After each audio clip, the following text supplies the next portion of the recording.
उत्तर प्रदेश के बदायूं की एक घटना इस समय पूरे देश में सुर्खियों में बनी हुई है। बीते मंगलवार शाम करीब 7 बजे दो मासूमों की घर में घुसकर हत्या कर दी गई, जिनकी उम्र महज 14 साल और 6 साल है। असल में साजिद और जावेद पहुंचते हैं विनोद के घर करीब शाम 7 बजे। दिन रहता है मंगलवार।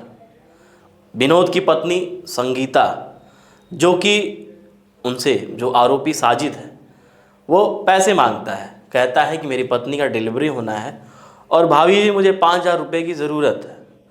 संगीता कहती हैं ठीक है आप बैठिए, मैं आपके लिए चाय बनाती हूँ। और जिसके बाद वो अंदर जाती हैं और चाय बनाना शुरू करती हैं और अपने पति विनोद के पास फ़ोन करती हैं कि जो हमारे सामने नाई की दुकान खुले हुआ है साजिद, वो आया हुआ है और वो 5,000 रुपये की डिमांड कर रहा है। बोल रहा है कि मेरी पत्नी का डिलीवरी होना है, मुझे पैसे चाहिए। विनोद फ़ोन पे कहते हैं ठीक है दे दो।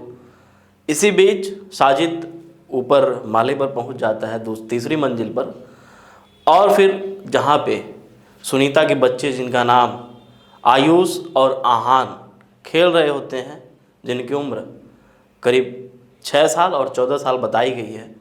जिसके बाद वो अपने साथ अस्तूरा और कैंची लेकर जाता है और फिर उन दोनों मासूमों की गला रेत कर हत्या कर देता है। इसी बीच हत्या करने के बाद वो सीढ़ियों से नीचे आता है। तब तक संगीता चाय भी बना चुकी रहती है। जब वो बाहर निकलती है तो साजिद उसको देखता है, कहता है कि मेरा काम पूरा हो गया, मैं जा रहा हूँ। उसके हाथ खून से सने हुए रहते हैं। जब संगीता देखती है तो चीखने लगती है कि ये क्या हो गया। वो दौड़ते हुए छत पर पहुँचती है तो देखती है कि उसके जो दोनों बेटे आयुष और आहान हैं वो खून से लथपथ हैं। उसका एक बेटा और है जिसका नाम पीयूष है। पीयूष इसी बीच अंदर पहुंचता है। जब साजिद घर से निकल रहा होता है, पीयूष जब उसके हाथ सने हुए खून से देखता है तो वो घबरा जाता है। जो हमलावर साजिद है उसके ऊपर भी कैंची से वार करने का प्रयास करता है, लेकिन पीयूष अपने आप को बचा लेता है। और फिर वो भी ऊपर पहुंचता देखता है कि उसके दोनों भाइयों की हत्या हो गई है। माँ इसी बीच चिल्लाना शुरू करती है। पड़ोसी जब चिल्लाहट की आवाज़ सुनते हैं तो इकट्ठे हो जाते हैं। और फिर साजिद, उसके साथ जावेद भी आया था, जावेद अपनी बाइक लेकर बाहर ही खड़ा रहता है, वो घर में नहीं जाता है। जब भीड़ देखता है, लोग आते हुए देखता है भीड़ को, तो जावेद भी घबरा जाता है और वो गाड़ी छोड़कर भाग जाता है। साजिद भागता है, लेकिन इसी बीच कोई पुलिस को फ़ोन करता है। पुलिस भी मौके पर पहुंच जाती है और फिर पुलिस उस साजिद का पीछा करना शुरू करती है। कहती है कि तुम रुक जाओ, सरेंडर कर दो, आत्मसमर्पण कर दो। लेकिन उसके पास असलहे भी थे। वो पुलिस के ऊपर जवाबी कार्यवाही करता है, फायरिंग शुरू कर देता है। इसी बीच जो गौरव बिश्नोई, जो कि सब इंस्पेक्टर रहते हैं, उनके शरीर में एक गोली भी लगती है, जो भी अस्पताल में भर्ती हैं। जिसके बाद पुलिस भी जवाबी कार्रवाई शुरू करती है और पुलिस साजिद को मार गिराती है। साजिद का एनकाउंटर हो गया। फिलहाल जो एक दूसरा आरोपी है जिसका नाम जावेद है, जो घटना के बाद से ही फरार है, पुलिस उसकी तलाश कर रही है कि आरोपी जावेद कहाँ है। पुलिस को तलाश है। कहीं कहीं ये भी लिखा हुआ मिल रहा है, कुछ समाचार चैनलों पर चल रहे हैं कि जो दूसरा आरोपी है जावेद, उसका भी पुलिस ने एनकाउंटर कर दिया।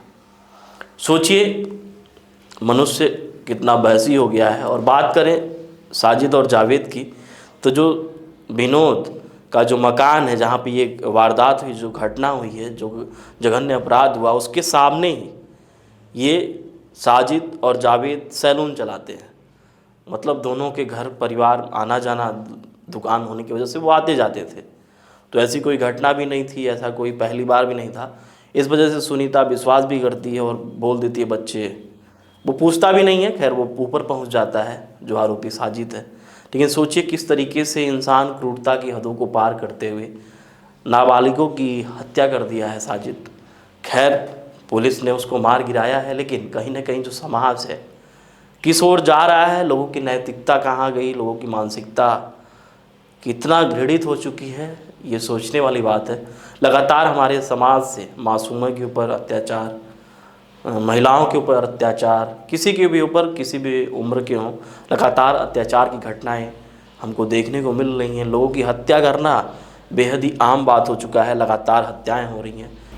इस घटना के बाद हमको एक सबक लेने की ज़रूरत है कि हमारे आसपास, हमारे घर के बेहद ही करीबी ऐसे न जाने कितने बहसी दरिंदे अपराधी प्रवृत्ति के लोग हैं जिनको हम अपने घरों में आने जाने की इजाज़त दे दिए हैं, लेकिन वो कभी भी ऐसी क्रूरतम घटना को अंजाम दे सकते हैं। तो हमको आपको सजग रहने की ज़रूरत है। लोगों की मानसिकता किस हद तक गिर चुकी है, ये रोज़ होती आपराधिक घटनाएं चीख चीख कर खुद ही बयां कर रही हैं। बदायूं की इस घटना के बाद पूरी तरीके से बदायूं में जो कर्फ्यू की स्थिति है, फ़िलहाल जो विनोद का घर है वहाँ पे भी आसपास के लोगों का जमावड़ा आज भी देखने को मिला है। पुलिस मुस्तैद है, पुलिस किसी भी तरीके से होने वाले हिंसात्मक घटना से निपटने के लिए पूरी तरीके से तैयार है, प्रतिबद्ध है। लेकिन जो घटना घटी है उसको लेकर लोगों के मन में आक्रोश है, और जब तक दूसरा आरोपी जावेद है उसकी गिरफ्तारी नहीं हो जाती तब तक कहीं ना कहीं लोगों के मन में डर बना रहेगा कि कहीं ऐसा ना हो जो विनोद और सुनीता का एक और बचा बेटा जो प्रत्यक्षदर्शी है पीयूष, उसकी भी ये हत्या न कर दे। ऐसे में कहीं ना कहीं आरोपी की गिरफ्तारी होना बेहद ही ज़रूरी है, और जो भी कार्रवाई होती है वो पुलिस करेगी। आरोपी ने 2 बच्चों की हत्या कर दी है, क्या पूरा मामला है और किस तरीके से मुठभेड़ हुई है, कहाँ घटना हुई है? जी, जैसा कि आप जानते हैं कि ये आज सायंकाल की घटना है और 2 बच्चों की निश्चित हत्या हुई।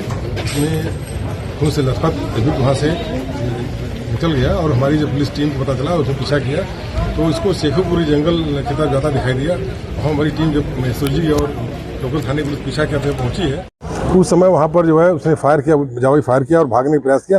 पुलिस ने फायर किया, इस जवाब में जवाबी फायरिंग में वो घायल हुआ और उसकी मृत्यु हो गई। सर, ये एक इकलौता आरोपी था? इकलौता आरोपी था, वो खून से पूरा लथपथ था।